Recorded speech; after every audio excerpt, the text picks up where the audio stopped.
Got my Redneck crane truck out here. My battery's hooked up. Got that truck up. We're going to do a Redneck fuel pump replacement in tank. But first it's full of fuel. So they brought us some tanks to fill up. We got our jack stands under there. A little pressure.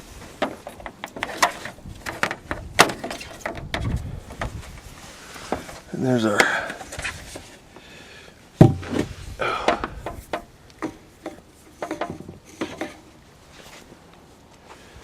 there's our gauge.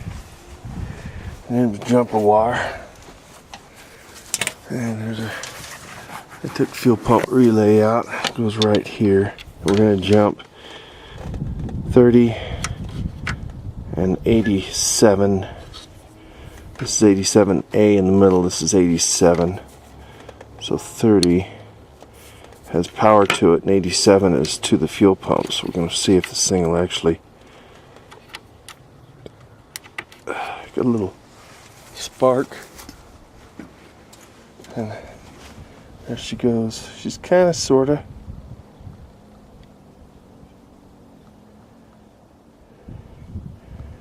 Yeah, this fuel pump's pretty weak, but if we can use it, to get some of that fuel out of there. He just filled it. So if I shut that off, it brings. So it's got the ability to. Let's see, I'm turning the valve off now. That's all the pressure it's got. I drove it in here, but it barely made it. See, it's just barely getting up there. It's supposed to have about 41, 42 psi. Alright, so we'll open this up. We'll just let that drain into that tank real good there. It's not going to be real fast, but at least we won't have to siphon it out of the tank. Let's see how much is coming out. Oh, it's just barely a pea. Well, that's going to have to be about as good as it gets for the moment.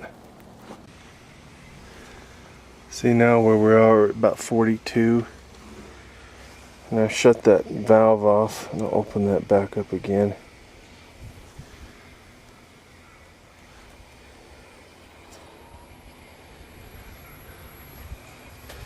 Let's see what kind of flow she's putting out now. Yeah, a whole lot better.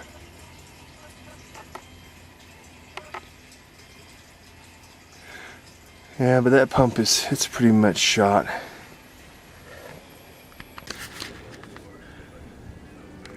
Alright, so I've got the shield off of the gas tank. And here's the gas tank in all its glory. Now what I'm using, I've got one of these little hand winches. I think it's a jet. There's our random cattage. What are you doing, kitty? Anyway, I've got it up around the tank. And I've got the fuel inlet up here. It's loose. And it's pulled out just a little bit, but I didn't pull the clamps off the hoses. So under here,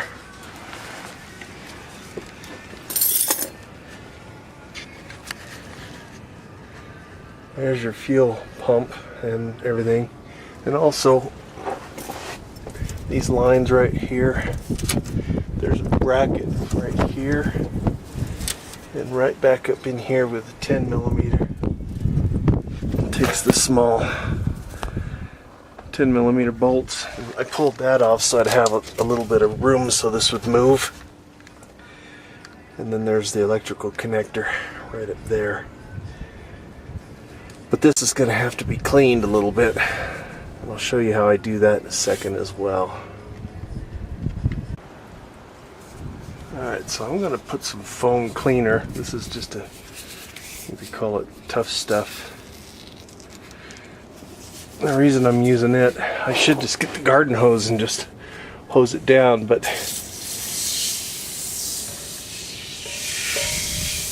I'll get it pretty wet right up here where everything's got to be.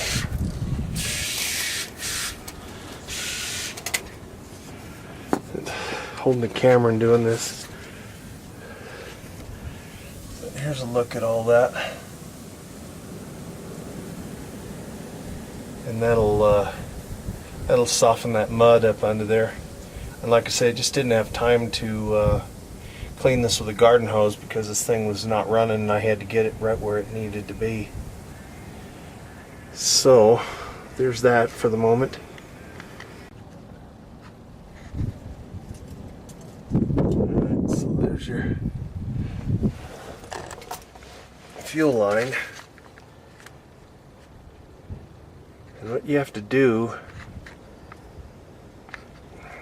this one in particular, if I get the focus, this little thing flips down, it locks. I've already got this disconnected because I had a heck of a time. Let me get the camera focused again. It's tough doing this 2 times. Come on, baby. So, and then this just pushes out.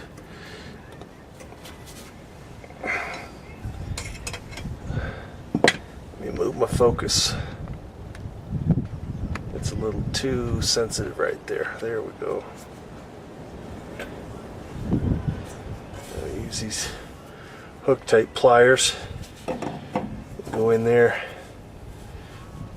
and gotta be kind of careful with it.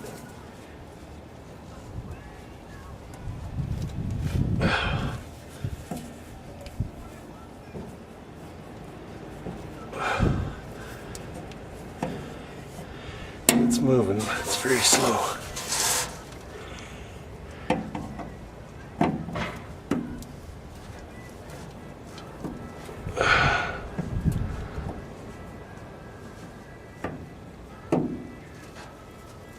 There we go. Let's see if the other one will come loose.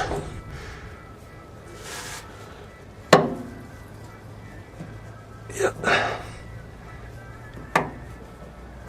That's going to change the dynamic of it when it pops loose, because it's under a little bit of a strain.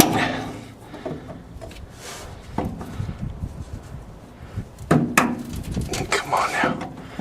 Don't be damaging anything. Let me see if I can.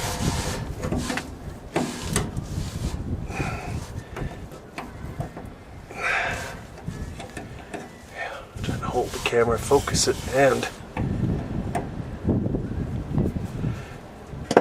alright, let me pause this. I can't hold the camera and work this. Alright, I got it. Now, let's see if it just dumps gas all over me.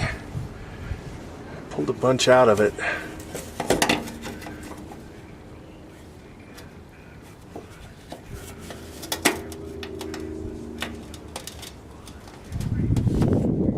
Doesn't look like it's gonna.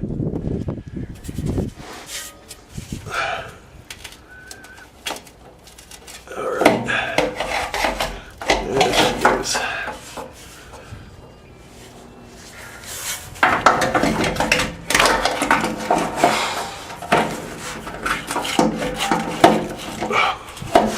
You can see this because I can't tell if I'm. There we go. Oh, get out of there. There we go.